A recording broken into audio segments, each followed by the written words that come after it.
Wow, that 5 minutes went by really fast. All I had to do was go to the bathroom chat. Where did the minutes go? What happened? Alright, we'll get it figured out. We'll get settled in here. It has been a day today. Welcome back to the factory, everybody. I am Balak. We are a family-friendly Christian variety game stream playing space engineers trying to survive the cosmos and the gravity well that is Khora, Taming the Giant. Glad to have you back. I hope everybody's had a fantastic week. What's up, Willow? No, I just making sure you see your face. Hope everybody's had a fantastic week. It's been a long, busy, blessed week full of opportunity around here, and just glad you guys are here. So we are going to get back into Taming the Giant shortly. It's a Scrapyard scenario in the game Space Engineers, created by a player of the game named Sarekh, and he does some really great scenarios. If you have the game, definitely check out his work on the workshop. You'll be glad you did. What was these quotes and jokes today?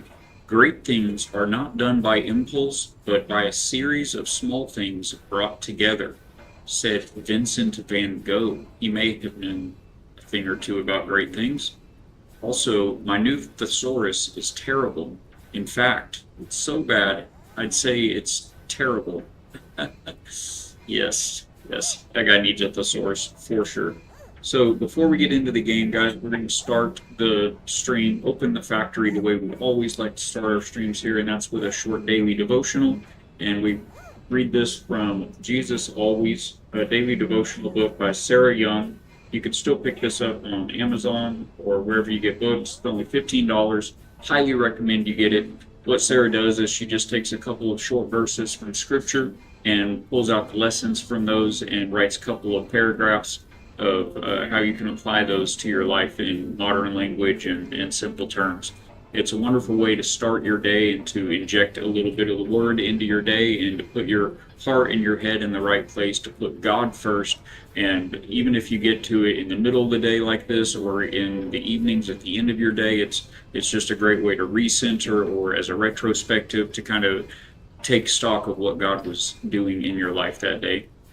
I find it more often than not, even if things are going great in my life, I'll come across somebody or speak with somebody that is in fact dealing with the very things that the daily devotional will talk about. So it's just good to keep your heart pumped full of Christ and full of the Scripture, and so you can spread that hope and healing the way we like to do here at the factory and build other people up. And so without further ado, today, for the 7th of August, year of our Lord 2026, the devotional comes out of Psalm, Matthew, and another psalm. I am the one who keeps your lamp burning. I turn your darkness into light. Sometimes, when you are weary and burdened, you may feel as if your lamp is about to go out. It seems to be flickering and sputtering, on the verge of running out of fuel. Whenever this happens, call out to me for help. Take some deep breaths in my presence and remember that I am the one who fuels your lamp. I am your strength. I am also your light. Keep turning towards me, letting the glory of my presence soak into you. My radiant beauty brightens your life and changes your perspective. When you turn away from me and forget that I am with you, your world looks very dark. Indeed, there is much darkness in this deeply fallen world you inhabit. However, I am the light that shines on in the darkness. So do not be afraid, my child. Trust me wholeheartedly, no matter how gloomy things may appear, and I will transform your darkness into light. Hallelujah. He absolutely does do that. It cannot be better put than that. That comes from Psalms 18:28. You, O Lord, keep my lamp burning. My God turns my darkness into light. And Matthew 11:28 reads, Come to me, all you who are weary and burdened, and I will give you rest. And then finally, Psalm 18:1 says simply, I love you, O Lord, my strength. Oh, and don't forget about John down there. Almost missed it. John 1:5. And the light shines on in the darkness, for the darkness has never overpowered it, put it out, or absorbed it, or appropriated it, and is unreceptive to it. Hallelujah that He is, in fact, our light in the darkness. Welcome up. Youngblood, where have you been, my friend? Good to see you. I hope you've had a fantastic week. For anyone who doesn't know Youngblood over on Twitch, definitely go drop him a follow, check him out. He is a father, a Christian, a variety game streamer. He plays a lot of Overwatch and is very good at it, but he jumps into other games as well, has a great community, so you won't be sorry you did. Go check out Youngblood. How are you doing, my friend? It's good to see you. My schedule has changed dramatically. I've landed a new job. God blessed us with a new opportunity that is taking my Monday through Friday 9 to 5 time. Not quite 9 to 5, but it's the work week. And so I'm doing a few evenings a week, and I'm shooting for Monday, Wednesday, Friday, and then we'll do our Saturday stream back at the old time, 9 a.m. to 1 or 2, something like that. So good to have you, if I can find my tongue. So yeah, that's the devotional. And guys, don't forget, we do have the Forge Bible Bot running as well, so you can always use those commands and pull up any of those commands, have some fun with it, dive into the scripture. We've got Bible trivia on there and all kinds of creative ways to inject the scripture into things. I've been at the beach with the family. Oh, let's go! We've had a great time, but sadly we have to come back to the real world tomorrow. Hope all is well. Everything is fantastic. We're so blessed. We've got the nation, the U.S. here. You know, the nation's most beautiful beaches, 2 blocks that way. We up here on the Emerald Coast in Florida, and I've been to the Bahamas, I've been to Central America, I've been all over the U.S., both coasts, up and down, and there just are no more beautiful beaches than right here on the Emerald Coast. That's just hands down. That's why I came to this area, and it's just such a blessing to be able to just walk down there whenever we want, you know. In the summertime, not so much anymore the last few years, but used to, we'd go every single weekend. But as you know, if you've been out on the beach lately, oh, it's a lot of work. It's just exhausting. It's so much fun. It's food for the soul. It's such a good reset, a cleanse, and you can just kind of escape and forget about everything and just revel in God's majesty in creation. But man, it's a lot of work getting down there. Being down there kind of sucks the energy out of you, and then you got to pack everything back up to the car. Yeah, it's an up and down kind of experience. So where'd you guys go? What beaches were you out to? So we are in Space Engineers. Since we were together last on Wednesday, I did play yesterday, and I actually went to take out the last 2 satellites from House Aaron Neonhat, and they were down here very, very low orbit in the gravity well of the giant that we are taming, this gas giant named Khora. And I did not have enough hydrogen I went to both of the satellites, but the next step was to go to this ship, this new ship from one of our initial tasks that we received in the scenario. And this ship is also in the gravity well. This gravity well on this planet, it's so big, it reaches out 300,000 clicks. Most planets and Space Engineers will grab a hold of you with gravity at about 40, it's km, you make of it what you will, space miles, I just say clicks, but about 40 clicks away from the surface, you will escape the gravity well and be out of the atmosphere. This planet, 304,000 clicks, and the gravity well will start getting you. So we are in the gravity well now. We've got our hydrogen thrusters burning yellow down there, holding our ship in place. And so I had to do my second reset of the scenario. The creator, Sarekh, has got me again.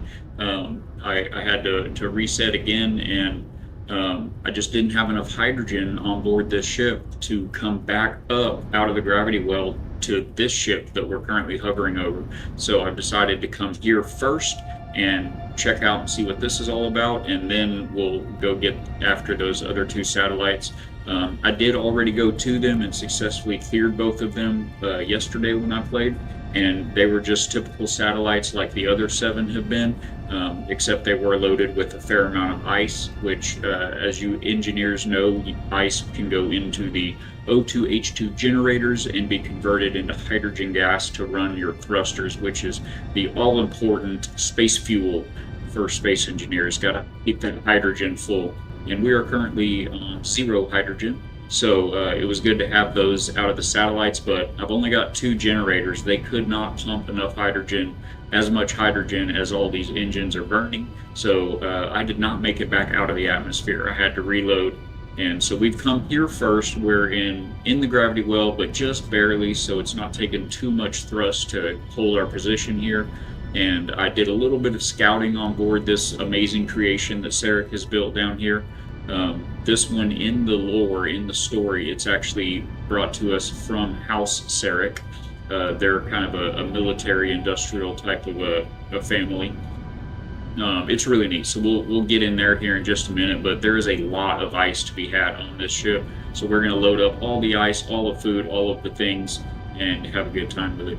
Youngblood said, Myrtle Beach, nice. It's the first time I've been in years. Myrtle Beach is a lot of fun. They've got a lot to do out there, a lot of activities as well. We're a huge tourist city where I'm at. I mean, there's parasailing, and there's helicopter tours, and there's jet ski rentals, and there's just all innumerable things to do out here on the beach. So, man, I'm happy to hear it's such a blessing. God is good. Glad you were able to get down there. I bet you're ready to get home, though. I know you said it's kind of a bummer, but it just might, like I said, for us, the extended beach trips, they're just exhausting. How did the kids like it? Was it their first time to the beach? It's not exactly the same as when I was a kid, but the memories are still here. So blessed to get the chance to come back. Absolutely. Amen. Get some trivia going. Let's go. The moderators are, we can take care of that. Can you get over there to that? We can get the auto trivia going. As long as folks are using it, it will, I have to, actually tell it to go on. There we go. Hi, everybody. And the wife says, hi, everybody. Hello, hello. Good to have you guys back in the factory.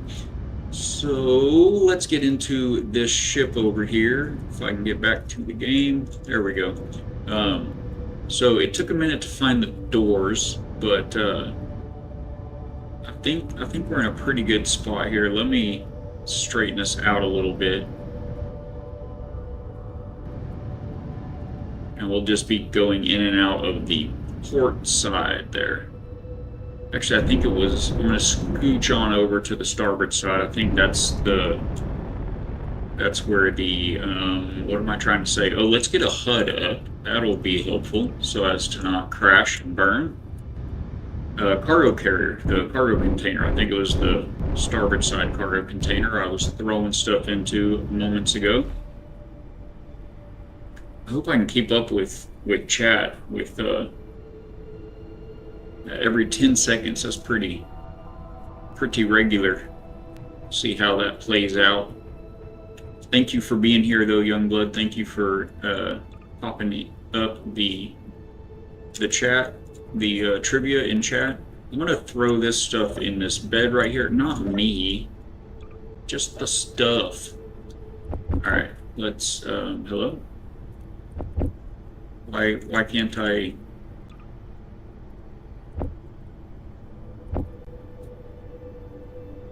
The bed can only hold data pads, credits, and personal items. Okay, I did not recall that. I guess, do I have stuff in the armory? Perfect. Wait, can the armory also hold only certain things? No, it'll hold everything. Okay, outstanding. Let's grab a couple of those. We'll go put them in a box.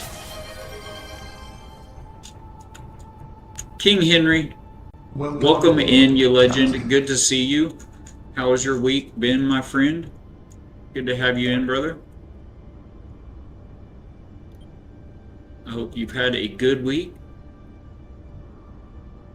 Somewhere in here I put some tools. Right here. We'll put them right here. That stuff. And alright, I think we're ready to go brave the gravity well here a little bit. Close up our airlock.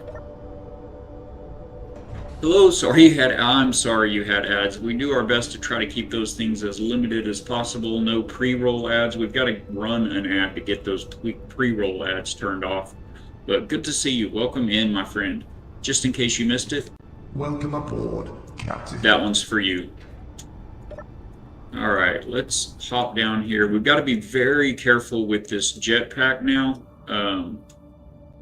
With this jetpack mod that this scenario uses. Where's the door? Oh, right there. The jetpack can overheat, and so you gotta be real careful with that. Alright, let's get this stuff on board. We need all of this stuff for one of the missions for the space station. So we're gonna be getting all of the goodies. I'm having to click and drag because I don't want these things to stack on the stuff that I've already got.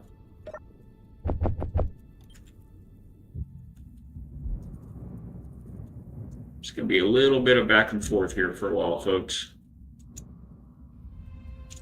I'm going to risk it and try to just, you know what, for right now, we'll sort it out later when we're not burning hydrogen jetpack fuel. I just want to get a hold of all of the things.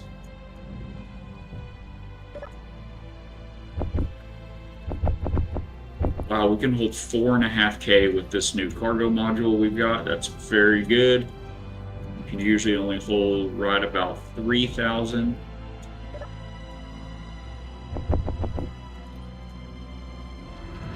Actually, I think I can just auto dump everything out of my pockets, and that was the whole reason I dropped my good stuff out of my pockets a minute ago. DX, or D20X, my mistake. Welcome back in, my friend. Good to see you. I had this game on my backlog years ago. Never played it. Oh my gosh. Do you have a left-wired brain, my friend? Do you enjoy spreadsheets and math and things of that nature? Because you definitely need to play it. I mean, it's a good game for anybody, I think, but it does take a little brain power. But if you like building, man, you're missing out. You've got to get into it. I've got a couple of thousand hours in this one and like 400 hours in Space Engineers 2, which is out as an alpha release right now. It's amazing. Oh, it's so good. It addresses some of the frustrations with this game, and man, it's amazing. It allows you to. The game has two different size building blocks: large grid and small grid, and they are separate entities. So the large grid, obviously, large grid engines are more powerful. Large grid cargo containers hold much more, things like that. The large grid guns are much more powerful. But I don't know why I'm doing it like that. I could just double click that one time and be done with it. And I'm still doing this. Let's just auto drop that. Now we're on a roll. The new Space Engineers 2 has what's called a unified grid. It has 4 different size blocks, and you can just stack them all on top of each other. It's so good. But yeah, this game's a lot of fun. It's been out for years. It has Steam Workshop support, so if you build something in the game that you like and you want to share, you can upload it to the workshop, and other players can find it and subscribe to it. The term is subscribe. It doesn't cost anything, of course, but it just puts it in your library, and then in your game of Space Engineers, you can, depending on whether you're playing in survival or creative mode, you can pull up that projector and either spawn it, or that blueprint rather, you can either just spawn it into the world, or you can load it onto a projector which is a block that you can build, and it will project a hologram of that build, and you can commence to welding it up. So it's really cool. You can share your creations, or if you're not a great builder, you can just browse the workshop and find the perfect ship or tank or mech or base or whatever it is that you're looking for that somebody else has built and shared with the community. And oh, so good. You have a couple thousands in Factorio. Well, then this is right up your alley, bro. I think, bro, we popped in a couple of times to your stream, but my apologies if I'm off on that. But yeah, it's right up your alley, my friend. There's, in fact, this game is the only one that I've come across so far that has Mad Mims.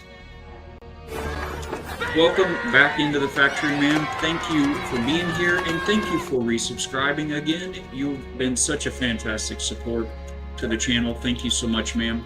How did the laundry go? Oh, and I was so happy to hear that the pup is doing well and on the mend, almost through the process. That's so good to hear. I've been praying over you guys for that. How's it going? Still going. So much laundry. Ugh. Makes you think of I Dream of Jeannie. She could just like wiggle her nose and the laundry would all be done and folded in the drawers. But it's good bonding time, right? Does Ergo help you with it? It took me a few years to pick up on the fact that, hey, the wife would appreciate if you would fold these clothes and put them up. And so it's kind of a team effort now. It's a team effort with like one superstar and one like C team player playing together. But I do my part. I do a little bit of something. It is going so good. You wish, it's downstairs, so no hard for, oh, that stinks. You know, I don't know if y'all had ever thought about it, but, and actually it would help more if the laundry were upstairs from the primary living and not the other way around, but it's still nice. If you own, I mean, obviously if you rent, this probably won't work for you, but, years ago, my father bought some land. My father and stepmother bought some land. They relocated. They'd had three little boys. Gave me three little brothers. I was 16 when the first one was born, but I grew up with two sisters, so it was very awesome having brothers now. And they were in West Texas, where we're originally from, and the city was kind of booming. And anyway, they just wanted to kind of get to a kind of more of a conservative area, I guess. The way that the public schools were there were not great, and so anyway, they went and bought some land up in rural Missouri in the Ozarks, and it took years, but they were finally able to start construction on an eastern red cedar log house. So it's made out of 6-inch cedar logs. They're milled logs. You order, just a whole bunch of these milled logs, and they're tongue and groove, stack on top of each other. And he designed it. He came up with the whole design of the house, and I went up there for it took like 2.5 years, but I went up there and built this house with him. Technically, I did a lot of it myself. He had some health issues as well. Anyway, all of that just to say that, we installed in that house, those three brothers their bedrooms were on the second floor, and the laundry was on the first floor, directly under the bathroom that the three brothers had to share upstairs. And so to save my stepmother trips up and down the stairs to get all of the clothes all the time, we installed a laundry chute. Just cut a hole in the wall, cut a hole in the ceiling below it, and run some paneling inside of it, and just throw stuff in from upstairs and let it drop down on top of the dryer. It was pretty good. We own it. Nice. can't afford to have it put upstairs. Yeah, you got to go where the connections are at. I mean, it's just got to be where the connections are at. But if your bedrooms, are upstairs, or if you have any laundry that tends to gather upstairs. Oh, and we're in an ad break for those of you on Twitch. But yeah, Mims, if it's a neat idea. We had a lot of fun with it. And it really has saved her many trips up and down stairs many times. So it looks like everything else that's left on the ship is in lockers or in cargo containers. Oh, I left that door open and then I just emptied all of the air. Are you guys okay in here? All right, Twitch will be back from ads in 20 seconds. We'll do a little tour here of this ship right after I recharge these old bones. Y'all's is main floor. Well, yeah, main floor, and then the laundry's downstairs, you said? So, yeah, it's a thought. Getting upstairs would be hard, but you could always put in a slide for him to get downstairs. We have wild construction ideas. Wish I had a laundry chute. Or what those called, where you can lower and heft it up. Oh yeah, a dumbwaiter. Yeah, that would be a more of a fancy. Welcome back, by the way, everybody on Twitch. Thank you guys for supporting the factory and hanging out through those ads. Yeah, dumbwaiter would be a little more involved, but the laundry chute, there's really not much to it. I mean, if you guys are at all mechanically construction inclined, or if you've got a kiddo or a neighbor or somebody who is, it's not a hard project to do. You've got to, I mean, obviously it depends on the layout of the house and everything, but even if you can't do it straight into the laundry room, just getting it down so that you don't have to lug, a hamper full of clothes down might be nice. But yeah, it's a crazy idea. E20 wanted to rag on Twitch and noticed you're on YouTube too. Just a reminder, D20, we are family friendly here, so do try to keep the chat clean for us. But yeah, we're everywhere. We're building that little YouTube channel over there. Man, this week it's been crazy. YouTube has been blowing up. I've had like 50, 60 viewers at a time on YouTube on these streams. It's been a lot of fun. But we're also on Rumble. Well, that's where, yeah, you're watching me on Rumble right now. No worries, brother, no worries. Yeah, you're watching me on Rumble right now. He gets it. This guy gets it. He understood the assignment. I tell you though, man, I love Rumble. I love the idea behind it, the creators behind it, just the whole atmosphere kind of. It's kind of a cleaner platform, I think, than YouTube. And certainly you can get into some pretty bad content on Twitch as well. So I like Rumble, but they're still very much a baby in their platform and their technology. So and I've only been streaming onto Rumble for maybe 3 weeks, maybe a month. I've only been streaming period for like 5 months, but I've only been doing the Rumble thing for a few weeks, and so it may just be me, and I don't know how to do everything yet, but if that's the case, it's not as user friendly as I would like to think that they will be eventually. But they're just missing a bunch of stuff, you can do so much. I've been able to do so much more on Twitch with the stream and the channel than I've been able to figure out how to do yet on Rumble, but I'm sure they're going to get there. It wasn't that long ago, it seems like, that streaming on Rumble wasn't even a thing, It was just a video platform. But I guess the videos come from, it just had uploaded videos. So anyway, they're definitely growing, and I love to see it. You tried Rumble Studio yet? Yeah, I mean, that's the name of the mechanic that puts out the stream.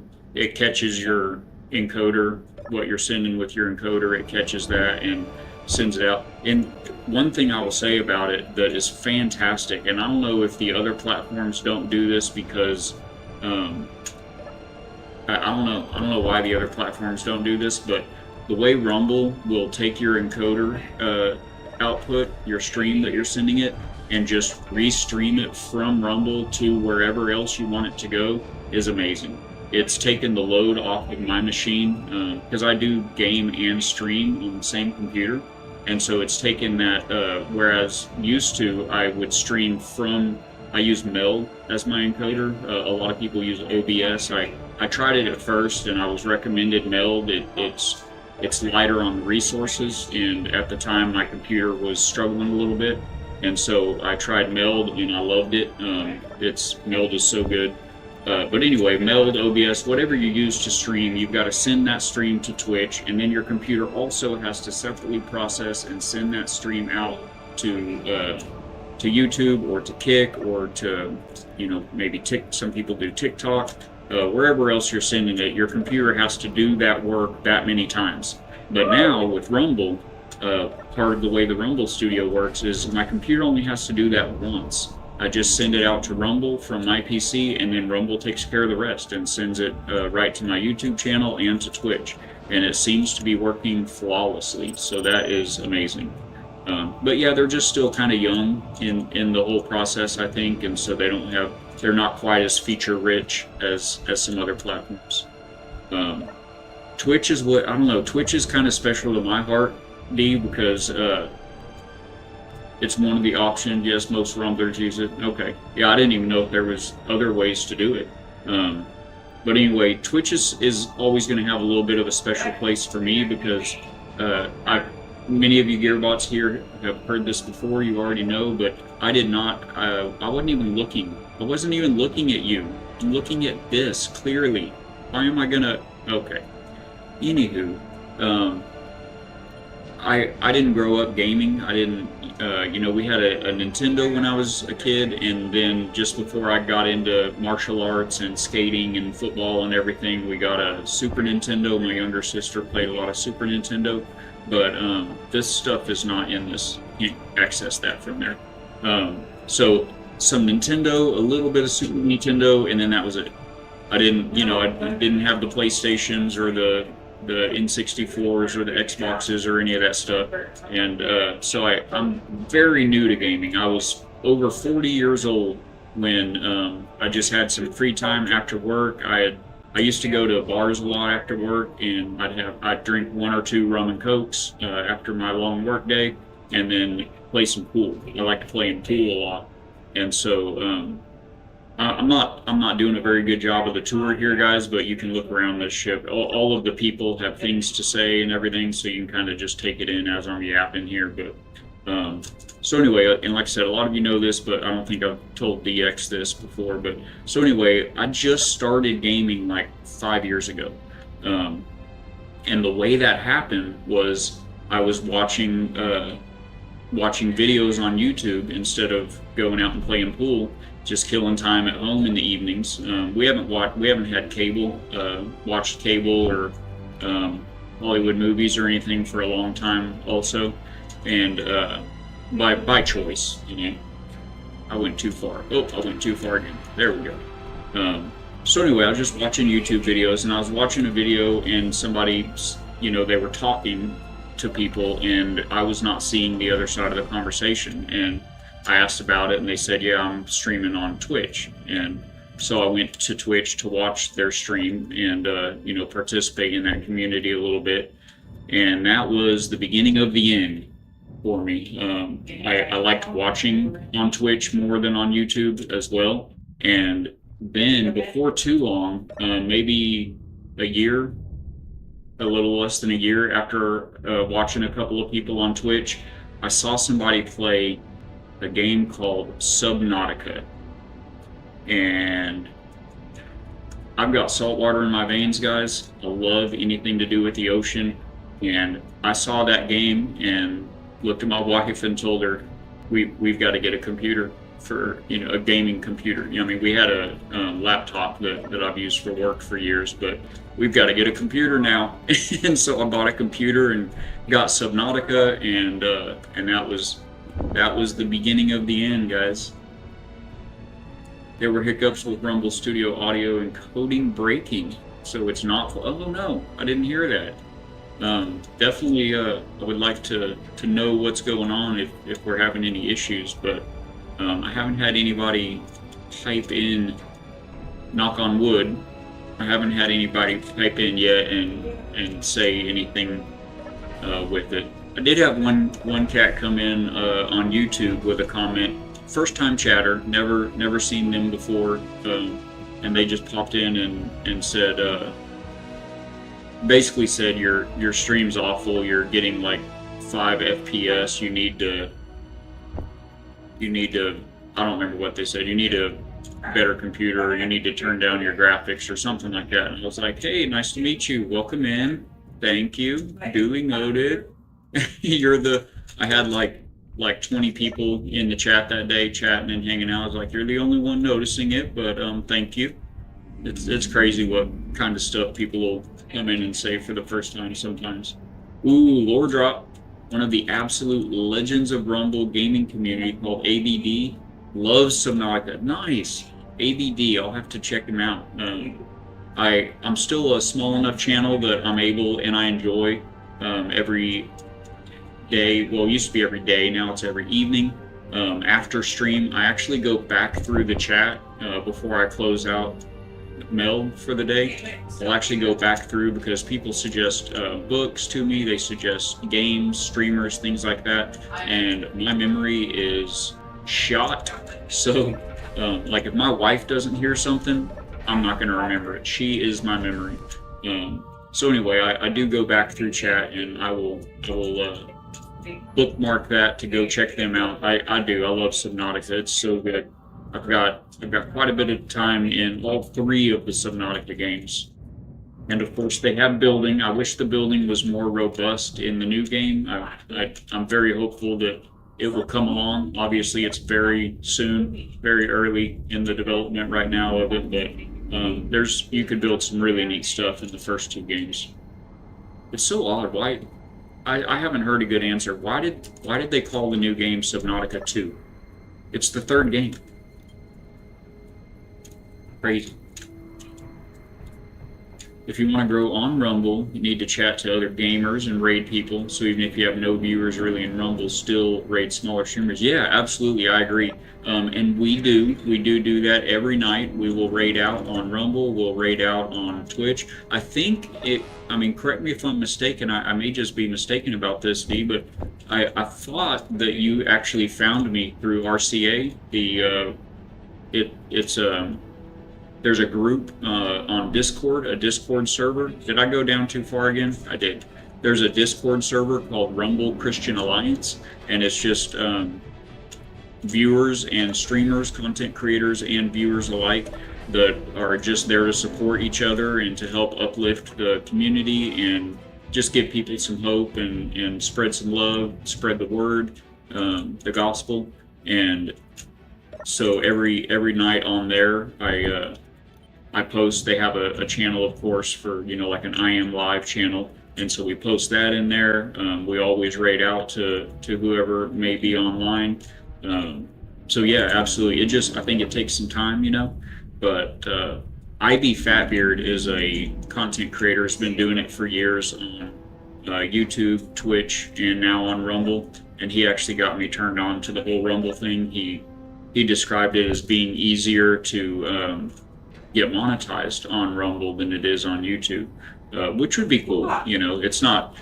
None of this is making. I make very little. I'm making like $100 a month or something doing streaming, so it's not about the money, but I love the community and the camaraderie that we've built.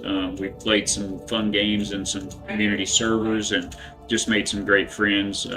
Even 3 times now I've had somebody in chat say that they were, I don't know why I keep opening this, I don't have to do that, just dump your pockets and move on, sir.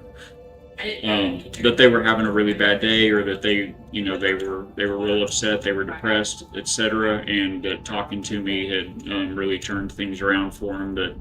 That I was making a difference, and that's what it's all about for me. Just and I love building. We build things on this game. On this game, but on this channel. That's what we're all about at the factory. We build, and I love being inspired by other people's creations and, maybe hopefully inspiring people myself.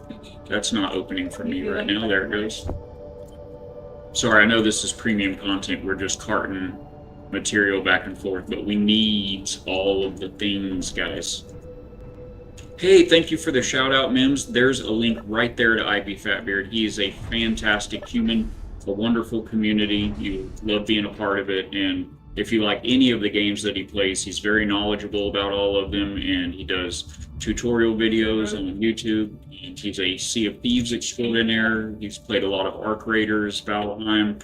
He's on a Pow World kick right now and learning all of the ins and outs of that game.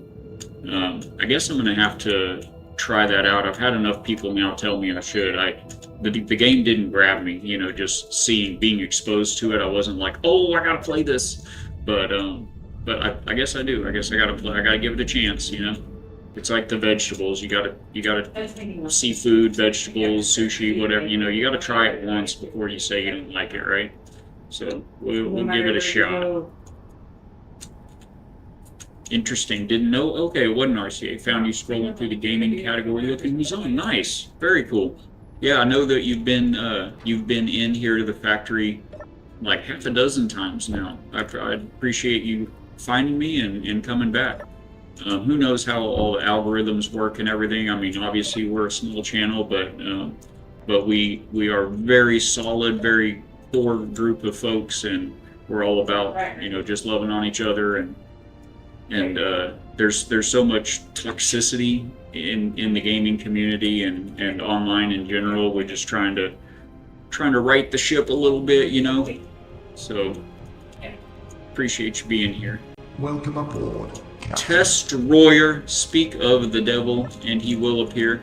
Oh, the wife is waving big hellos. She's on the phone right now, my friend. Welcome back to the factory. How are you doing? Did you have a fantastic week?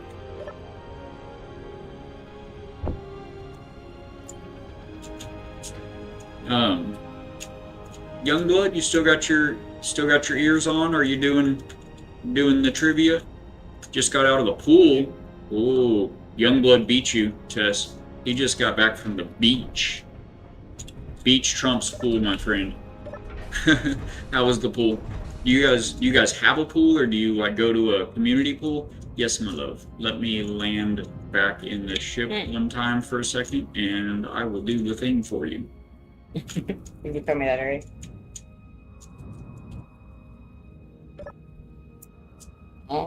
Make sure that hatch closes. That's how airlocks work. Okay, I want to check the tanks. Oh my gosh, our tanks are 83% full. All of that ice has paid off. Just got out of the pool after mowing. Oh my gosh, that is the best pool time. Hands down. Oh, that felt good. So now you got to clean the filters tomorrow. Clean all the grass clippings out of the filters. We have a pool? Awesome. That's so blessed. It makes it really nice when you're able to just hop in and enjoy it whenever you want. It's also a testament to you that there you go. It's a testament to you that you enjoy it. I know so many people that have pools and they just they take them for granted and they get tired of them and they're just like, yeah, I don't want to get in the pool and everything. So that's very cool. Where's that door at? There we go. Welcome. I didn't know you on Facebook. I just stopped saying your face. I'm gonna shut this off for a moment, for a little bit. It's hard for me to keep up with the chat, and if nobody's actively playing that, I think I'm gonna set that off for a minute. There we go. Of course, if anybody is enjoying the Bible trivia, !trivia at any point will bring up a random difficulty Bible trivia question for you and the community. You can also do ! VOTD for verse of the day and just get a random verse of the day. There's the Forge Bible Bot also tracks all of our prayer and praise requests, so if any of you guys have anything weighing heavy on your heart, we would love to come together. I've already looked at this, that's empty. We'd love to come together with you as a community and pray over those things or celebrate those victories. You just use exclamation point prayer or exclamation point praise. We are here for each other. There you go. A lot of that action, by the way, happens over at the factory Discord, so if you guys aren't already in the factory, or if you think you are, double check, because about a week ago, one of my mods, their account was hacked, and they got into their Discord, and that brought them into my Discord, and they kicked everybody off the server before he was able to tell me that he'd been hacked, and we removed him from the not him, but the hacked account from the server. There's another server, an old Sea of Thieves streamer, wonderful guy, and he had to do a big move. He had to do a big move, multiple states away, and got a new job and everything, so he hasn't been streaming, but some of you may know Wet Cement from Sea of Thieves. His server is gone now. It's just gone because the same individual was a mod on Wet Cement's server, and we haven't been able to get a hold of Wet, so he was not able to kick that account, and that hacker ran free reign all through the server and kicked everybody, got everything they could get, and then shut the server down, locked it down. So it was very sad. Bighorn Crag, I presume. Welcome in. Hi, big boy. Good to see you, my friend. How did that work? Excellent, it did work. Very good. How are you doing, my friend? Good to see you. And thank you for the check-in. Well done. Good timing on the Tess, I didn't even know you play violin. Oh my god, this guy is a legend. Oh my god. Is there anything in the kitchen? No, these kitchens don't hold anything. I think we got everything, guys. I think we can maybe get out of here now. Hello, gentlemen. How goes it? You ate all the food? Okay, I'm out of here. They already ate everything, guys. There's no donuts left in here. One of these buttons somewhere does a thing. Let's read about it. It's a great day. Yay, you mean? It is. It's a Fridays mean something to me again now. Let's go. It was a fun week, but very busy. It was a little bit of a chaotic week. We had several bids that were due out, and by the grace of God, we were able to get everything completed. I'm looking for buttons, by the way, guys. Hello, Captain. Don't mind me. Yeah, I don't think they're up here. So yeah, now it's Friday and we get the days off. Were you empty or were you holding? Nope, you're empty. Was it this button? That's not a button panel, sir. Those are just programmable displays. Sorry, I'm trying to get my bearings here. Go down the hole, down the shaft. Okay, are there any? I don't think there were any button panels on this level. This is a 4-story ship, this little thing, guys, and it is armed to the teeth. There are rocket launchers and Gatling guns on this ship. We are starving. We better get back to our ship soon. Where are the buttons? Ah. No, not those. Here we go. No, not. Seriously? Okay, we're gonna go back to our ship, grab some food, and I will share with you our mission briefing, and you can share in my confusion. You're welcome. Finally sailed to Ashland. Oh no! You didn't even message me. I would have gone with you. We were talking about it on Wednesday, and the conversation went off the rails. I didn't even get back to you when you. When I asked if you had gone and you said you hadn't yet and this and that, I didn't even get back to you. I certainly thought it was implied that I wanted to go with you. I missed Fatbeard's journey and now Bighorn's. And correct me if I'm wrong, didn't you say that you never actually, I think you said you creative mode or something went to the Ashlands, so you've like seen it and stuff, but you haven't like made it to the Ashlands on a playthrough yet. Is that right? I was in bed. Was it after that? Took out 2 bone maws and a bunch of vultures. Lived to tell about it. Let's go. Parked my car with the beach in sight and put a portal on a spire in a safe spot. Nice. That seems smart. Because you don't have all the mobs going out there. I need food, guys. Where did I put my pockets? In here? Yes, okay. That one's for radiation. This one's for empty tummies. Let's go. Haven't sworn, yes, you toured in passive mode on a personal server. Okay. Passive mode. Oh, where you turn the aggro off. Right, I think? Well, that sounds like something that might be fun to do tomorrow if you wanted to storm the beach. I don't know what you've got going on, but that could be pretty fun. Why is my ship tilted? Are we crashing? We have lost nose altitude here, guys. Okay. Everything's fine. Probably just don't have the thrusters balanced really great. They're pretty centered, though. Plus, I've got 2 in the front. That's a little weird. We're sitting at 81% hydrogen. That's pretty good. All right, let's take a look at our tasks that we are supposed to be doing. We have homework, guys. I think that one we can... Yeah, we can be done with that one. Those are empty. Okay. Alright, so these are all ongoing still, but not what we're looking for. We are looking in... I'm going to put these up. These are empties, and then this one is done. We'll throw it right there. Is my jetpack going to break anytime soon? No. These new modules we found on board this ship we just got off of are amazing. They're the tier 3 jetpack modules. Okay. Theron missions. That ship was called the Theron, guys. I'll hold off if you want to join. You'll be in bed by the time you hop on tonight. Hey, it's Friday. Maybe I won't. Who knows? What time? I know you're, so what, you're Pacific time, so it's like 5 o'clock there for you. Is that correct? Hopefully Valheim servers are up again tonight. I was going to hop on during my lunch break today, and all Valheim servers worldwide were down. Uh-oh. That's crazy. I didn't know that was a thing. Okay, these are our new missions, guys. Theron mission number 1. Let me get out of that. Okay. We're just burning hydrogen, by the way, this whole time, being down here in the atmosphere.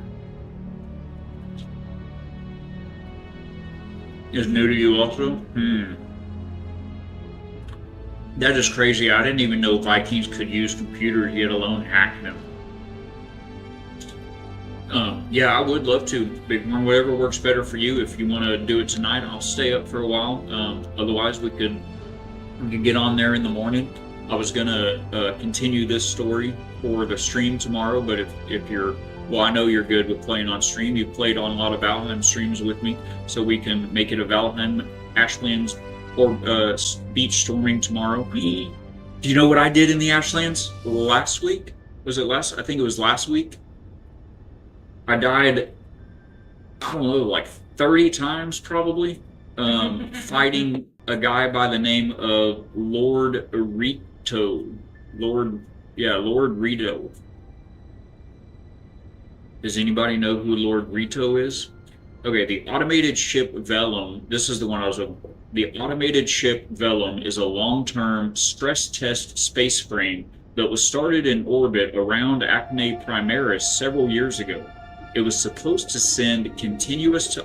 Did I never eat? I can hear my stomach growling. I thought I ate, guys. Oh, you know what I did? I clicked on this right here and thought I ate it, but you can't eat it out of the locker. You have to have it in your pocket, and then you can eat it. Okay, we were, in fact, starving to death. Okay, anyway, what are those other 3? Oh, right. Okay. Wait, isn't that a double? That's a double. I thought we just put that back in here. Did I have 2 of those? I did have 2 of those. GPS coordinates. These are all the satellites that we went to. And these are all the satellites we went to. Okay, oh, I made this one. And then I found the other one. Sarekh made the other one. Okay, so we'll delete that. Now it's just a blank GPS pad. We got 8 of those now for copy pasting as we need them. We will put, we're not technically done. Yeah, we're done with it. I'm not going to go back to those other 2 again. It's paste copy. Okay, it's paste copy, my wife said. For like a couple of years, and finally I was like, honey, it's copy paste, it's cut paste. You cut and then you copy it and then paste. But she's always said paste copy. It's like, yeah, I just paste copied it like you showed me, and it's so cute. The mini boss who holds the last piece of the flaming sword. He is no joke. That's true. It was, 30 times. It was at least 30 times. It was insane. But I threw down some campfires outside of the little hut that his cave entrance was in. I put a bunch of campfires down right there, put down a portal right there. I didn't like build a base right there, but I had the portal, and so I just hopped from my spawn point right back over there, and I didn't have to worry about any spawns around there or anything. I'm able to summon 3 dead razors, the skeletons. Now I can summon 3 of them. And I was using the Dunder staff, and I finally got his block. His blocking is insane. It's like he has a whole different block pattern than the warriors. And he one-shots you, like all of his. Anyway, I did that, and I have the flaming sword now. It's amazing. And in case you're wondering, for anyone who was on IB Fatbeard server, you can check it out on stream, or if we play off stream Bighorn, I'll hand it to you. You can look at it. It proudly displays it right on the sword when you look at it. Crafted by Balak, so there's no confusion as to which flaming sword it is. It's my flaming sword. Makes sense to me. Yes, it worked out well. It was very good. Yeah, that was crazy.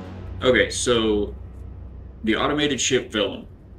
So it's supposed to send continuous telemetry to our engineers until it would eventually burn up in Khora's atmosphere. But it has been able to maintain orbit longer than expected. If you can catch up to it in low orbit, you are allowed to dismantle it for good. Bring back any ammunition from the ship you can find and deposit it in our cargo containers so we can study the long-term effects of space travel on the ammunition casings. When you are ready to proceed, go to the CIC on the lowest deck, it tells you right there, and press Mission Button 1, then proceed immediately to the mission area. Orbit of the Vellum will only be stable for a while, so this is a timed mission. So, I'm going to click OK, see if that gave us a GPS point. Starting, nope. I think it did the first time I read that, and I never clicked the GPS point, so we're going to need to manually set it now with that button, and then go to the GPS point and show it on HUD. It's the target area. 175 clicks towards the planet, you guys. That is going to be very heavy gravity. That's a little scary. Okay, we got everything off of that ship that we wanted for now. And we're at 78%. We burned through all of our ice already, haven't we? We've burned through all of our ice already.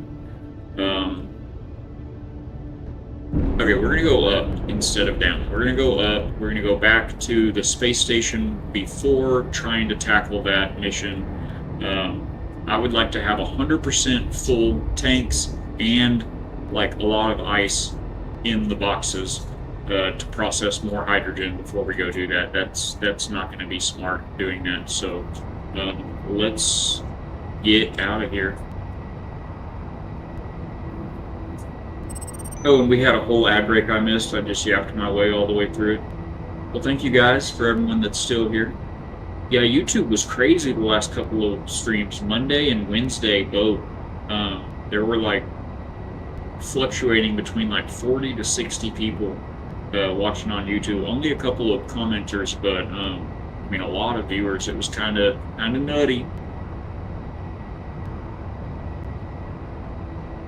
Oh, so anyway, Bighorn, the point of that whole story was we could go storm the beach with,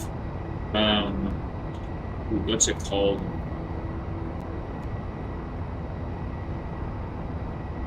Dernwind? I think it's Dernwind. We could go storm the beach with the flaming sword. It was amazing. I didn't actually like running around with it though, because it looks like you're on fire. There's so much fire coming off of it. It's like you're on fire. Oh, Mims, thank you for the lurk and alert work tomorrow. Was having a nice day off though. So very good. I'm so happy to hear that, and I am glad that you came in. Thank you for being here. It's always so good to see you, whether it's here or wherever else. Always so. Oh, we better turn on these hydrogen thrusters, or this is not going to work. All right, let's get out of here. Go up here to this space station. Rest well. Have a blessed evening. Tell Ergo we said hey. Love you guys. Hope you are able to rest well, and we will catch you again on the next one. Oh, You should spawn Ichthir and do show and tell with that sword. I should put it on the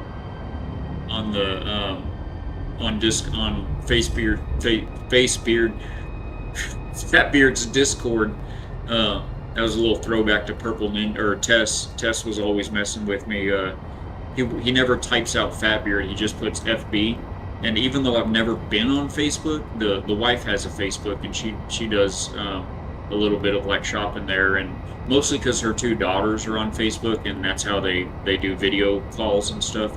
But anyway, I'm not at all a fan of the Facebooks, but whenever I see FB like that, I don't know, I just kept saying Facebook, like, oh yeah, you're gonna get on with Facebook, and I like wouldn't even realize I did it, and Tess would call me out like, you said Facebook again. But anyway, so yeah, Facebeard.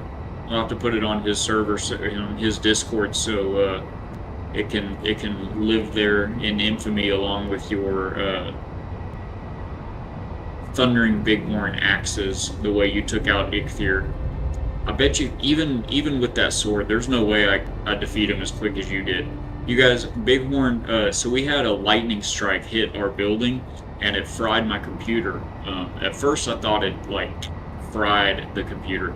It turns out, after being unplugged for several hours, we went to church, and I know we put out a request. I know we had a bunch of people pray. I know it sounds dumb, but the power of prayer is real. Anyway, we came home, and I plugged it back in just, for giggles, and it worked. It came back on. But the Ethernet interface was fried, so it only works on Wi-Fi now. Well, now I'm hardwired again. I just got a dongle, a USB to Ethernet dongle to replace it. But anyway, when I shared that news that it had fried my computer, this lightning struck, Bighorn here said Ichthir has stepped out of line and must be punished, something along those lines. And I said, yeah, I thought that was funny, because he's got all the lightning, and I was like, yeah, get him, Bighorn. And then I woke up to a little short video on Fatbeard's Valheim Discord channel, and he spawned Ichthir. It was a 1-minute video, but most of that time was spawning Ichthir and then doing a little fancy camera work afterwards, after the fight, to show off the amazing set he had. And he was using the Thundering Berserker axes, which I now happily refer to as the Thundering Bighorn axes, because he summoned Ichthir, the first, for anyone who hasn't played Valheim before, he's one of the 7 bosses that you have to fight, the world bosses you have to defeat. He's the first one that you come to, and he summoned that boss and defeated it in like 3 seconds. Like, it took me longer to say he summoned Ichthir and defeated it in 3 seconds. That took longer to say that sentence than that deer was alive. It was insane. And I knew right then I must have those axes. Which I put Ichthir on a stand in the middle of my armory, and I still use the Thundering Bighorn axes as my primary. They're amazing. I love them. So, like I said, guys, 400,000 clicks is when we get out of the gravity well of this monster. Let's get rid of the HUD for a moment.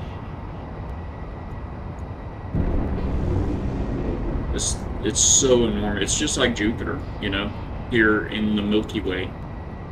I feel like they had to have modeled it. I don't see the eye on it, but I haven't. It's so huge. I haven't been around to the other side of this planet. It would take, I don't know, like an hour and a half probably, real time, to fly around this planet. You have to stay so far away from it to stay out of the gravity well. Yeah, so I don't think I'll ever see the other side of this planet, but I feel like they absolutely modeled it off of Jupiter. I mean, right? It's Jupiter, right? I've wobbled around a little bit. Am I still perpendicular to this thing? Need to come up a little. There we go. Well, I need to be pointing at the station that we're going to. That's what I need to be. Okay, that's close enough.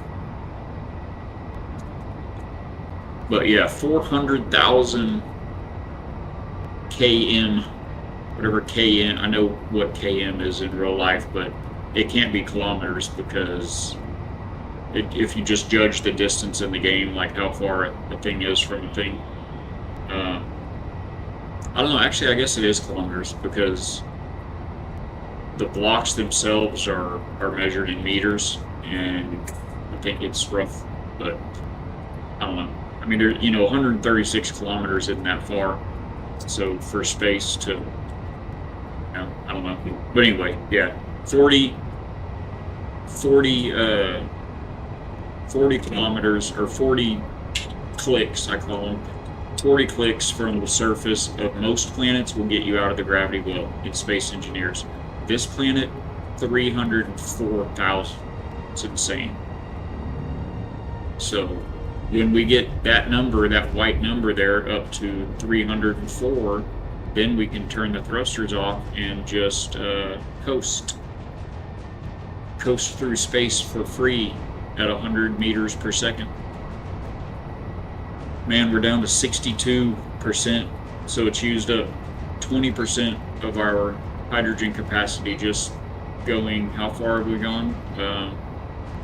One of those says that ship we just left. Oh, it's the orange one. 50. We've gone 50K and it's eaten up 20% of our hydrogen. Can we map this out? Are we even going to make it? We need to go another 80. Yeah, we'll make it. We'll have like 40% hydrogen when we escape gravity, which is exactly why I didn't want to go gallivanting around chasing that other ship while we figure this out. I'm gonna clear the screen for a minute. It just looks so. This game's so beautiful. Something about space. If Vikings had spaceships, guys, you know they would have been all over it. It's the brave world, the expanding your horizons, the setting sail for the unknown. That Viking creed. If you mash a DX over on Rumble says if you mash a dozen Jupiters together, you can get a tiny star. I believe that. I mean, honestly, if you condense just the mass of Jupiter down to a small enough point, it would like supernova, wouldn't it? I mean, it is really, really massive. But yeah, a dozen of them, that'd be super massive. I mean, it wouldn't be like the sun, but it'd be enough for Newton or Einstein to have some fun with, right? Purple Ninja, look out, ship's being attacked. Welcome aboard. Welcome in, sir. The wife says, hi, mustache. Chat, if you guys don't know Purple Ninja, check him out right there on that link. He's a fantastic friend of the channel, a father, a veteran, a Christian, a variety gamer. He has some great Bible studies and lots of good games that he plays over there. It's a good community. He's great people. Y'all will like him. Go check him out. He says hi. He said, hey, Hey. Balak's wifey. You got her laughing, my friend. I think the ship's good though, sir. I mean, as long as I don't let go of this button that's thrusting these thrusters forward. Supernova are explosion and, oh, this is D20 over on Rumble. Supernova are explosion and implosion of a star when it runs out of pressure, fusing sub-iron elements. So no, sorry. Your camera wasn't on, so didn't think you were here. Well, who else is piloting the ship, my friend? Right there. See? I'm on camera. No, I was just taking in the, the glory of that sun. Those suns are so bright. Yeah, it could be floating through space, except for this enormous gas giant right here. We're in the gravity well, so if I just stop floating through space, let me turn the HUD back on for a second, you can see my speed there, 99 meters per second. If I just stop and try to float through space, we are very quickly losing speed, and we will then go to 0 and begin gaining speed that way. So we're not going to do that until we escape the gravity well. Yeah, it's going to be a minute. This scenario has some travel time baked into it. The creator of the scenario did say in the instructions that if you don't like the long travel times, feel free to use the spectator camera in the dev controls and just basically warp where you're going. You can move the camera really fast, go to where you want it to be, where you want to be, and then you can teleport your character to the camera's position. But I like the travel time. I had to look it up though. Jupiter was borderline brown dwarf mass, but I was wrong. Would need 10 to 15 Jupiter. You were very close, D20. That was very close. Do you study astronomy, or were you recently in school? Because math was my favorite subject. Science was my second favorite subject. I did advanced placement and honors classes in both of those. My senior year of high school, my electives were a math and a science course as my electives my senior year.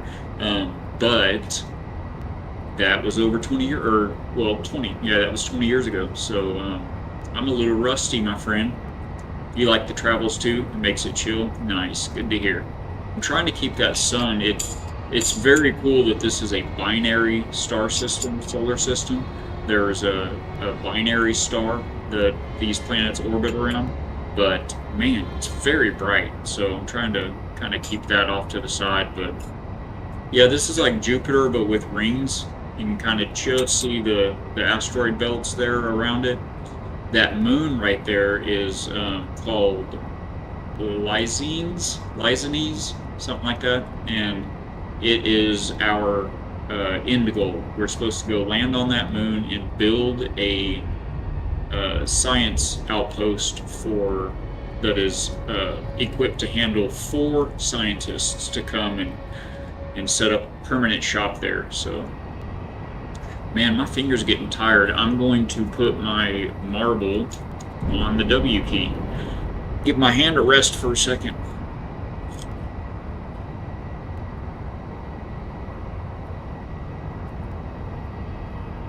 But yeah, it is good to see you, Purple. Glad you're here. How was your day, man? Did you have a good week? Was it fruitful?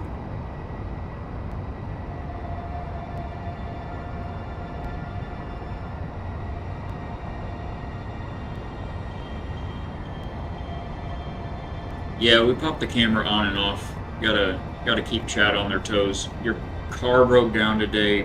Bro, you were having something with that last week, weren't you? What's going on with it?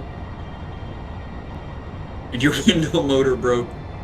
You know, when it rains.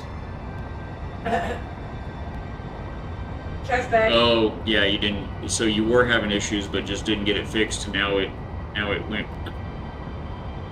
Yeah, it's funny how they do that. When you ignore when you put black electric tape over the check engine light on your car, it doesn't help the engine. It only temporarily helps your peace of mind. You should have let Jesus take the wheel, man. And then, you know, he would have taken it to the mechanic. Yeah, I thought I could ignore it and it would get better.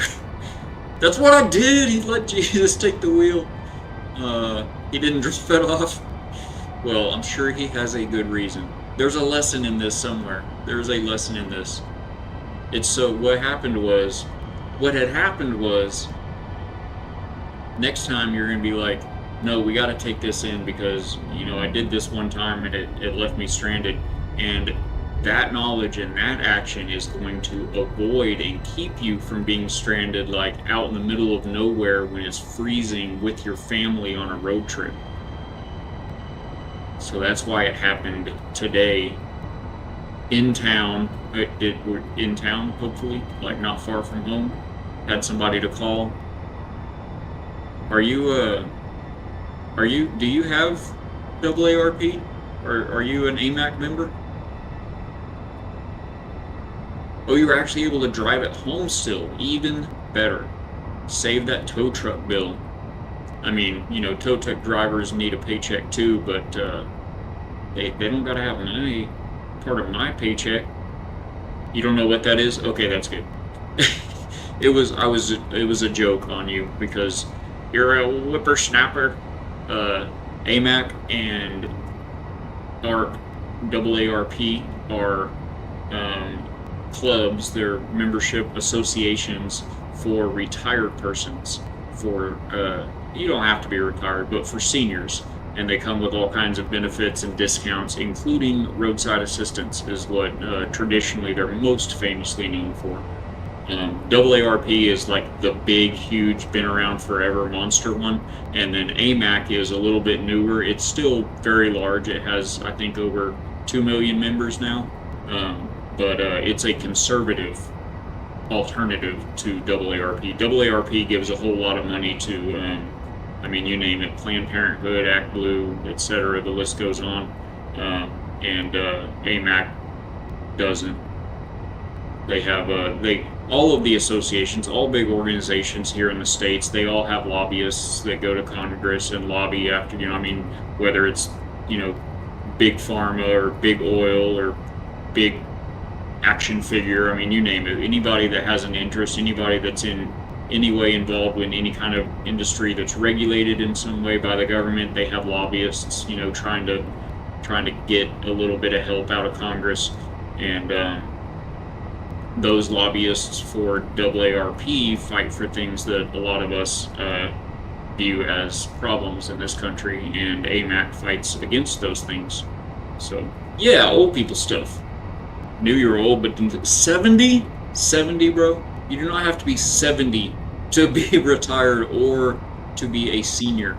I think most places, senior citizen status starts at 55 and over. Like if you're looking for a senior citizen discount or something like that. But like retirement ages, I know they've pushed it back and they pushed it back and they pushed it back, but it's not 70. I think it's 65, right? But anyway, yeah, no, I'm not anywhere near that old. Thank you, though. And you are even less that old. But, well, yes, it is purple being a turkey, but I was the instigating gobbler in this instance. Gotcha. So we're going to allow it. But hopefully your insurance at least has some roadside assistance so that if that does happen, you can have somebody bring you a can of gas or a tow truck or a spare tire or whatever you're needing. It's been a long time. Should we look at where we're at? 290. We're getting close. What is it? It's 304,000. So 13,000 more clicks, and then we can let go of this button.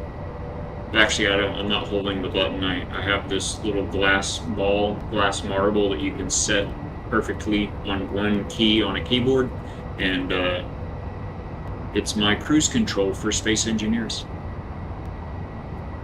Need roadside assistance for a mug of coffee? Yes. Yeah, if you break down, that is priority alpha. Bring me coffee. Actually, I don't know, probably not anymore because I just, nowadays, even if we like go out for dinner or something and it just sounds good, like, oh, let's get a margarita, or let's have a cocktail or whatever. We don't even finish it, and it just, I don't know, it doesn't, makes me feel bad and stuff. It's not fun anymore. So we just don't drink. But for most of my life, that coffee better have some rum in it, or at least some amaretto, some Bailey's Irish Cream, something. But nowadays I do amaretto creamer instead. But alas, do any of you guys drink amaretto creamer? Where do you find it? I'm gonna let that land where it needs to for a minute. Amaretto creamer for coffee. I've had it my whole life. My whole adult life. I found it early in my 20s, and don't taint my coffee, says Grandpa Bighorn. Yes, sir. Yes, sir. I'm sorry. I do like black coffee. No. I don't mind if I'm gonna drink black coffee. I like a little bit of sugar in it, but it's got to be good coffee. Like, don't give me Folgers or Maxwell House or something black. It's got to be like a good roast. But I don't mind black coffee. I'll drink it. I used to drink black coffee religiously offshore. All the years I was offshore, I drank coffee black all the time, and it wasn't fantastic coffee either. But it's funny, at the new job we have now, nowadays I prefer coffee, I prefer sugar and cream in my coffee, but amaretto creamer is the best creamer, hands down. Twitch, we do have a short break coming up in just a few minutes, so hang in there, stick tight. We will be right on the other side, flying towards the space station probably. Yeah, I like a little bit of, and I don't take much sugar or cream, but I like a little bit of both. But amaretto creamer is so amazing. The flavor is just so complimentary to the flavor of coffee. There's a lot of wild creamers out there that are just like, what were you thinking? Oh, look at that. We're in space, guys. Oh, I need to turn off my dampeners, and we'll get back up to top speed, and we should be just holding steady now. We did it! Yay! We escaped the gravity well with 35% hydrogen left. Let's go. Moon Gazer! 62. Welcome back into the factory, Mom. How are you doing? I hope you're having a good night, had a good week. Chat, Moon Gazer is Balak's very own legendary mother. She is an amazing woman. That is so true. Hi, Mommy! Those are brands my dad drank, therefore I thought I hated coffee until I discovered fresh roasted beans. Right. Grind my dark beans nice and strong. Very cool. You knew I would. Let's go! You're feeling great? Awesome. I'm so glad to hear it, Mom. I'm so glad to hear it. And that's so funny. I was thinking just earlier today, I was thinking about Crystal because, so my little sister has a little dog she's had for a long time. And just the other day, it fell out of her window, the vehicle window, while she was making a turn. It fell out the window, and it's a smaller dog, and it landed badly and broke its femur bone into 3 pieces. And so it was supposed to go in for surgery the next day, and I haven't heard from her. And so anyway, the wife and I were talking about her and praying over that situation earlier, and which of course made me think of you. And anyway, I was thinking at the time, I was like, she made sure to nail down what my new schedule was, but I haven't seen her pop in yet. And I was just thinking that like an hour before I went live tonight, and here you are. Let's go. Hi, my beautiful lady, she said. You raised a night. Oh, Bighorn, thank you so much. Mom, Bighorn Crag and Purple Ninja, all these amazing people in here, they've been fantastic friends and supporters of what we're doing here at the factory for months and months. Very, very good people. Great men of honor and family men. Very happy and blessed to know them. have them in my life in that little small way. 7 years she was not riding with the girl. 7 years she was not riding with the girl. Oh, and Purple Ninja's also the Gearbot of the month. That's true. Lest we forget. Let's go. Shake it, shake it, shake it. Annie's 7 years driving. Oh, Annie's seven years. Oh, Crystal wasn't driving. Is that what you're saying? My wife speaks Mom really well. D20's saying if you want to raid someone on Rumble later, consider Mary Janum. She's good people and has some other on her stream to help you get into the community. Nice. Awesome. If you're, so we've got about, give or take about an hour and a half, hour and 45 minutes probably we'll be playing today. So if she's still on, I would very much, I'll definitely do that. I love getting suggestions, recommendations, requests from the community on the raids. I definitely always ask before we raid out and see if there's any suggestions for that. So if you're still in, remind me also, honey. If D20 has to take care of some things, we're gonna try to raid Mary Jane without the M. Let's see, what M? Let me find that again. Oh, Mary Jane. Okay, got you. Just Mary Jane. Got you. Yeah, and I mean, my main biggest consideration, D, is that they're family friendly. We like to bring the community over to a family friend. They don't have to be Christian. I mean, you don't have to be Christian to be here. You know, our hearts are open for everybody equally. We just like to keep it family friendly and encouraging. So as long as that is their stream, then I'd be happy to. Like clockwork, right on time. Streamlabs is talking about ready for some hope and healing. Let's go. So, Mom, was Crystal not driving when Annie fell out of the window?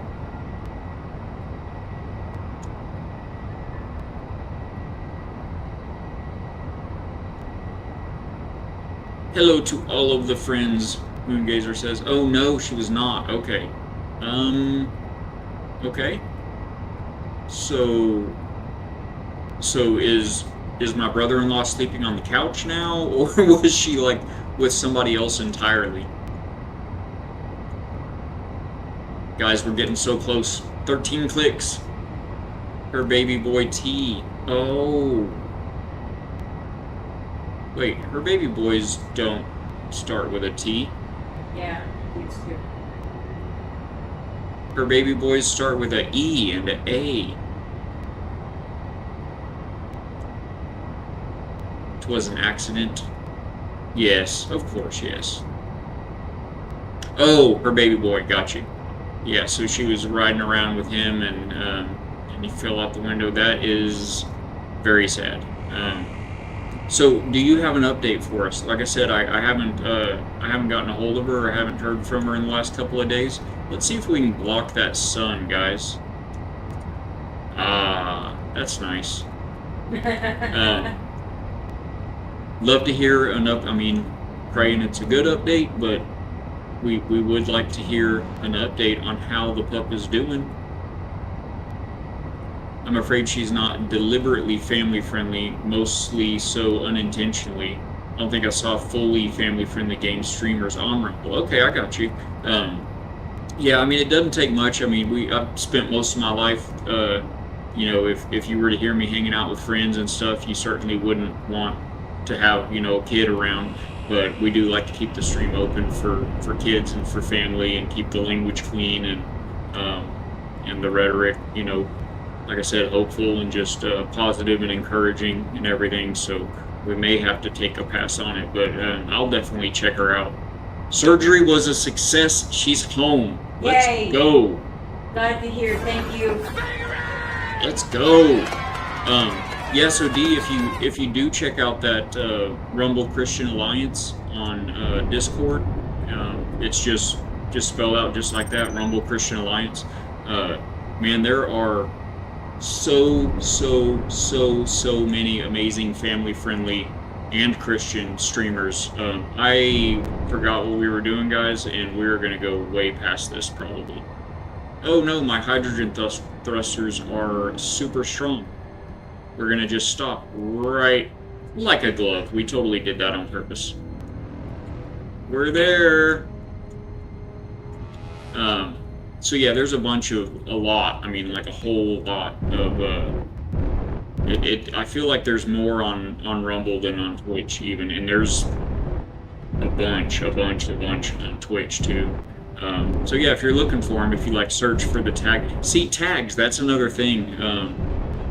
I've got to spend more time with Rumble and get a better grip on all of it, because I know that you can have custom emotes as a streamer on Rumble. I've seen some of the other streamers in the Alliance with them, but I think you have to like sign up for they have like a partner platform or some kind of an offshoot called Locals, and I gotta look into it. I don't know what that is. It sounds like a social media. It sounds like an Instagram kind of a thing or something. I don't know. I don't do social media. I mean, obviously, we have our Discord, our community server, and I'm streaming, so that is a form of social media. But that's the extent of it. I don't. I haven't done social media since I did MySpace, so that my fiance and I could stay in communication when I was offshore. At the time, they didn't have good cellular coverage. Once you got more than about a mile offshore, you lost all signal. And the ship did have internet, so you could spend a little bit of time each day on the internet. So we would keep in touch daily on MySpace. But anyway, so yeah, the custom emotes, the tags, just something as simple as a stream tag. These are some things that feel like they're really missing out on Rumble. For now, like I said, I really think that they will make that better. Let's try to get rid of some of these GPS points. This screen is very busy. So we don't need that one right now. We don't need that one right now. We are here. We don't need that one on. These two, I think I am done with. The unknown signal, we're not going to go check out. The target area, turn that back on in a minute. Okay. That's a little better. We still have... I've got to go turn off those... Oh, I still have all of these tanks marked, guys. Let's find the tanks that have show on HUD. This button right here is on some of these, because there were some of them that were not... there they are. 1, 2, 3, 4. They're all right there together. These were not piped up to the conveyors, so they weren't filling they weren't fueling my... Wasn't it all 4 of these? Show on HUD, show on HUD, show on HUD, show on... not that one. So is it 9? Oh, so just 3 of them then. Show on HUD off. Okay. So anyway, I had to mark them so I knew which tanks it was, and then I had to move them so that they would be connected to conveyors. I think there were just 4, so that should be all of them. Oh, there was one more. Right there. Okay, let's check it out now. Alright, so now we just have the stuff on that ship. Not ship, but the space station that's marked, so good. Alright, let's catch up with this here. Ricky was there and helped deliver her and all her siblings. Been 7 years ago, Valentine's. Did you hear that, honey? Ricky was there and helped deliver Annie and all of her siblings 7 years ago on Valentine's Day. Wow. Wow. God rest his soul, good old Ricky. Thanks, I'll check. Yeah, it's a lot of really great people there. Alright, I am away this time for sure. Enjoy the game, brother. Thank you, D20. Have a fantastic evening. Have a great weekend if we don't see you again tomorrow. And thank you for the suggestion. We'll go check her out. I'm sure it's a great fun stream and a fun community. We'll see what she plays and how that is. Maybe do a little preview and then maybe work her into the raid if we can. Mr. Sarekh, Welcome aboard. Welcome aboard. Captain. Welcome back. Hi, Sarekh! The wife says, "Hi, Sarekh." We are back at the space station, the Imperial space station here to drop off all of the goodies we just got from the Theron. And then I guess if we can rob enough ice off of the space station to get back to 100% with some extra ice, I guess we're about to try to go chase down that rogue satellite in low orbit there, if we can find the button. He says, "Well, hello there. This is not really my time zone to be up, but I'm luckily having a small episode of insomnia so I can find this live. Let's go!" I mean, I'm sorry you're not resting well, but I'm so happy and blessed to see you. Right back at the wife, he says. Thank you! The Empire says hello to you two great people. All hail the Empress. And awesome, good to see you. I am glad. I'm sorry to hear about your rest. I do have some rough nights myself sometimes that I can't with my hip and my back. It just keeps me up, and I get up really early. I mean, I get up just naturally around 4 o'clock every day, and I go to bed fairly early too. Since I've started doing these evening streams, I'm staying up later than I've stayed up in years. But yeah, I definitely know about the restless nights. That can be hard. And hopefully it's just a one-off. If you stack 2 or 3 of those together, it'll really start taking a toll on you. So, but yeah, glad you're here. So what I've always kind of wondered this without being too personal, because I've listened to you speak so many hours, watching all of the scenarios and the playthroughs and everything that you've done with Beeble and the boys. Beeblebum was playing some No Man's Sky today. We were popped over in his stream for a little while today.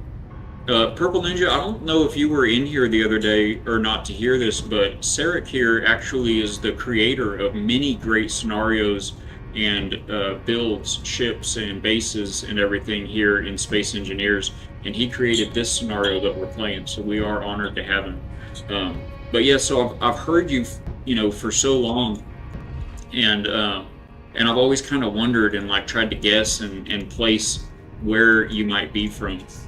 So I wanna guess Eastern Europe is my guess, but of course without living there's no way you could, like a dumb old American like me, there's no way I could pick a Bulgarian accent from a Polish accent from in any others, but that was my guess, the Eastern Europe. I've always been kind of curious where you hail from, good sir. So what are we doing here?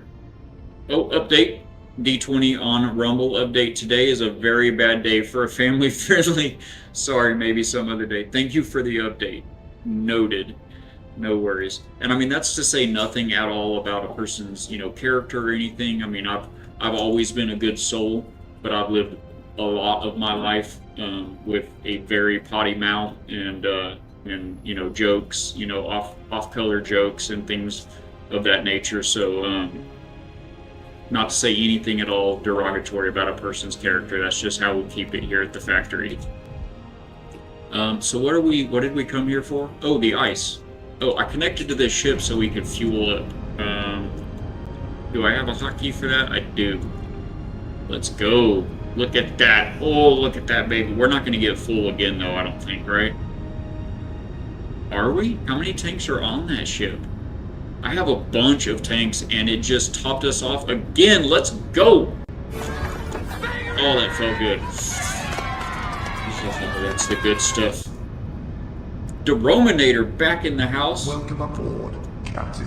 Sorry, mister, if you don't ever be sorry. You honor us every time you're here. How are you doing, my friend? It's good to see you back. Hey, Derominator, I don't know if you caught the message, but early last week, there was a hack on one of my mods, and they lost their Discord, or their Discord profile. And since they were a mod in my server, before I was able to get in there and get them kicked off, they kicked everybody from the server. So the factory went from 50 plus members to 0 members. So if you're not in there, the link below the stream is still good, or you can type in !socials. And oh my gosh, Streamlabs is killing it tonight. Look at that. Join the Gearhead Factory for a gallery of our community's amazing builds and to stay up to date with us. There's a link right there for you. Man, that's like the third time Streamlabs has popped up that auto message. Not that one, but an auto message at the perfect time. They're killing it. Well done. But how have you been? Did you have a good week? I pray you've been well, been restful. All right, so we are full. That is what we were here for. I think we're done with our hydros. Let's go ahead and turn them off so we're not burning them uselessly. And go ahead and hop down to see if we can maybe rob a little bit of ice from the good people of the Imperial Station of Khora orbit. Khora's gravity is wild, Sarekh. I've had to. Your scenarios are so good. They will always keep me on my toes. They'll always keep me building and appreciating and being inspired. This one, thus far, I've lost twice. So I lost and had to do a reload upon finding your booby trap with the prototype ship, and then I also lost because I was very clearly told, do not go after the new ship, which turned out to be the Theron. Do not go after that ship until all other tasks are completed. So I did my due diligence and tried to complete all other tasks before going there, and that includes the house tasks, including the tasks for the house Araneanet, and they have some satellites that you were supposed to decommission, and 2 of those satellites are like 40 clicks away from the surface of the Giant, and I used all of my hydrogen going down there, got both of those satellites, decommissioned them both, and then I'm like, okay, great, now we can go finally to the new ship. And I did not have enough hydrogen even to get back up to that new ship, yet alone to escape the gravity well. Now that I've been to the new ship, I know if I could have gotten to it, then I would have been fine, because you did have a bunch of ice on there for us.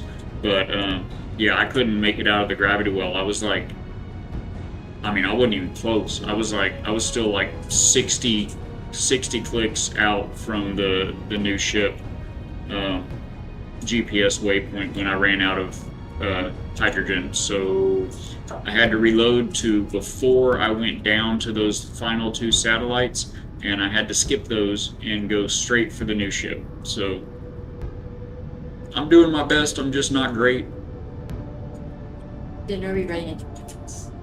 Oh, okay, 10-minute warning, guys. I've got dinner coming in hot with the hot wife. She's the best one. I've said it before, I'll say it again. She is my sweet thing. Oof, that is rough. Sorry to hear that. Did you manage to get the hydro tanker to the station? The hydro... Oh, yes, yeah, that's what I was just hooked up to, right? The gas freighter? The house of... Is that Repijute? I want to say Rikejute, but Repijute? Yes, that's the one. Awesome. Yes, that thing is amazing. I filled up, I've salvaged every, let me get the sun out of our eyes, sorry guys. I've salvaged every hydrogen tank that we've come across, that we've been awarded so far, and I had to grind loose and maneuver and weld pad together conveyors in place of the merge blocks. I went ahead and used the little tug ship. We've got our little tug ship down here. Whoa, right there.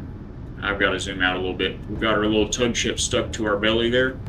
I upgraded it with some of the small extra hydrogen and extra ion thrusters that we found on the first few satellites. I got that thing upgraded, and I know this is all part of your design, but just talking through it. We got that upgraded with a lot of new small batteries. Then we got new ion thrusters, new hydrogen thrusters. We eventually got a new small reactor off of one of the satellites. So we got that dude upgraded, and then I separated the main ship into its modules, and I ground down the merge blocks and maneuvered conveyors that we found on other satellites. Was it satellites we got the? No, we got them from the. It was after the prototype ship. And so anyway, we got the conveyors put in and put everything back together with weld pads. So now everything feeds everything. And I don't know if you did it on purpose, but these two hydrogen tanks here on the side of the gas mod, is that door open? Okay, I thought that door was open. That blew out a lot of gas. I'm starving. I'm gonna go ahead and starve to death apparently. There's hydrogen tanks on the sides of the fuel pod that we got from, I think it was the Aranianet station. But there's two of them on each side that are not connected to the... Why is that still blowing? Do I have a hole somewhere or something? Weird. Oh, maybe this isn't airtight. No, it should be. I don't know. Anyway, so these two O2 tanks, H2 tanks, right here, these two were flipped around the other way.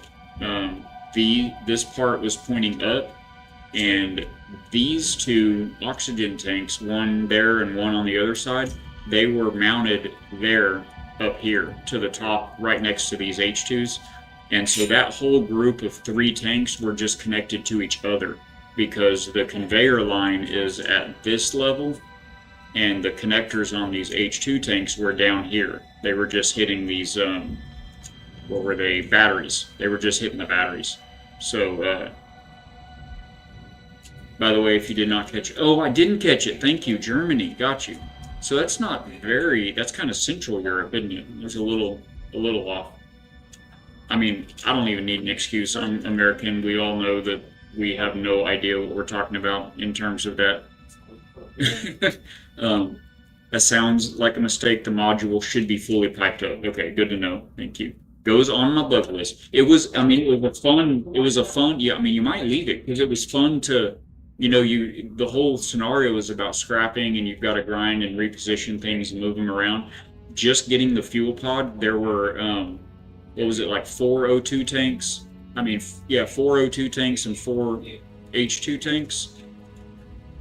Or was it just, it might have just been 2, I guess. These 2 up top that were piped in initially. But it made me look at them, and I had to mark. I noticed that they weren't moving, when I was filling and stockpiling. So I had to mark which ones they were. Am I cooking? I'm cooking. Let's go to the dark side of the pod. The dark side. So yeah, it was fun though. I was able to pull the little tug ship you built for us. I just pulled it straight up, and each landing gear connected to the edge right here. And then, so I connected just flat to both of those tanks. And then I was able to hop out, disconnect, grind loose both of those tanks from the pod and just back up, spin around 180 degrees and bring them, I had to throw some weld pads down and then bring them both back together. So it was just like, and it was cool. It was fun. I am going to play some games. That sounds like a brilliant idea, Ninja. Thank you for being here though, brother. It's so good to see you every time, all the time, everywhere, anywhere. If you are happening to be live later when I get off here in another hour or so, I will definitely pop through and lurk. Now I'm torn. Sounds like a neat engineering challenge. Wait for more feedback. Yeah, see what folks say. I liked it. I thought, like I said, when I started to talk about it, I wasn't sure if it was a bug. I felt like it was probably intentional. But yeah, it was fun. It made you have to find a home for the O2. I mean, you could just slap them back underneath, but then they're like hanging down below the natural canopy here that you've got set on the bottom of the ship. So it just felt right to put them elsewhere. But yeah, we didn't take too much of a look at this when you were in on Monday. So yeah, this is kind of the the mutilation I have done to your masterpiece here. I added a forward and rear facing ion thruster set right here on each side. I had to grind those triangle scaffold blocks out to fit those in right there. So those are new. And then I added these 3 batteries, that one and that one. They came off the prototype. And then there's one right on the other side. And then we were able to squeeze in a pair of upward facing ions right here. Of course, the fuel module with the H2s flipped around topsy-turvy. The O2s that were stacked on them are now right here next to them. These were the first H2 tanks I got. I don't even remember where I got these from now. But these were the first 2 that we added on. You see I've still got welding pads there. I was going to add some more right there, but those were the first 2 we added on. And then the ion thrusters came in clutch off of the prototype. We added a pair right here, a right hand and a forward pair side by side right there. And then I did that on each side, of course. So there's those 2 and then these 2. And so that gave me a pair of forwards. And then this one was here already, but we stuck in another downward facing right in between those. So all 5 of those are new across there. I had to move the gyroscopes. Put one on each side right there. And I think that's, and then the ions up here.